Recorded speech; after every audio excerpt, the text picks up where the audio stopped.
সৰিয়হ ফুলিছে। ব'লা মুখত দি আহোঁ কেঁচা গুটি দুটামান। মই একো নকওঁ, মাত্ৰ হাতেৰে বুজাওঁ, এতিয়া মই নোৱাৰোঁ। পোহত কবিতাই মোক লগ ধৰে শ্বিলঙলৈ। খবৰ আহিছে তুমি ভাল পোৱা খাচীয়নী কেইজনী পাহাৰৰ টিঙত বহিছেহি সাজি কাচি। ব'লা সিহঁতৰ পৰা খুজি খাই আহোঁ দুটা কমলা। মই একো নকওঁ, মাত্ৰ হাতেৰে বুজাওঁ, এতিয়া মই নোৱাৰোঁ। পোহত কবিতা দিনৰ দিনটো বহি থাকে মোৰ আগ চোতালত।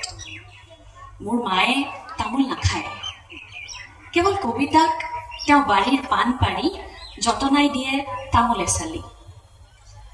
মাৰ সৈতে কথাৰ মহলা মাৰি চুবুৰীৰ খবৰ সুধি থাকোঁতে কবিতাৰ ভৰিৰ বুঢ়া আঙুলি দুটাই খুচৰি থাকে মাটি। চকু দুটাই বিচাৰি থাকে মোৰ উপস্থিতিৰ উমান।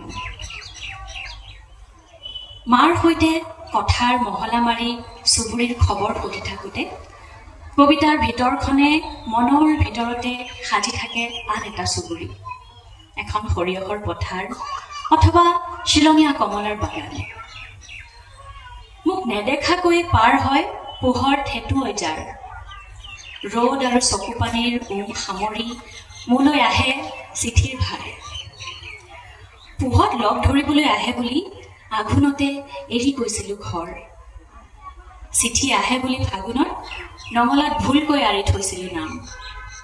ইমানৰ পাছতো কবিতাক হেনো লাগেই মোৰ উমান। সেয়ে এদিন মোৰ গুৰিলৈ কবিতাই পঠিয়াই এটা মেকুৰী।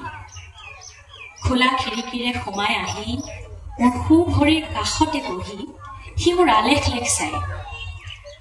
মেকুৰীয়ে হেনো চিনি পায় মানুহ। ৰ'দ পোৱাৰ চলেৰে চকু পিৰিকিয়াই সি বিৰবিৰাই।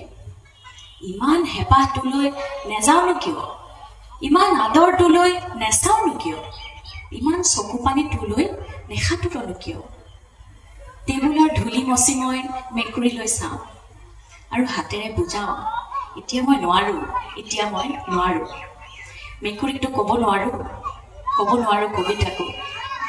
জহে দেই নিয়া মোৰ জিভাত এতিয়াও গজি উঠা নাই নতুন চাল। ধন্যবাদ।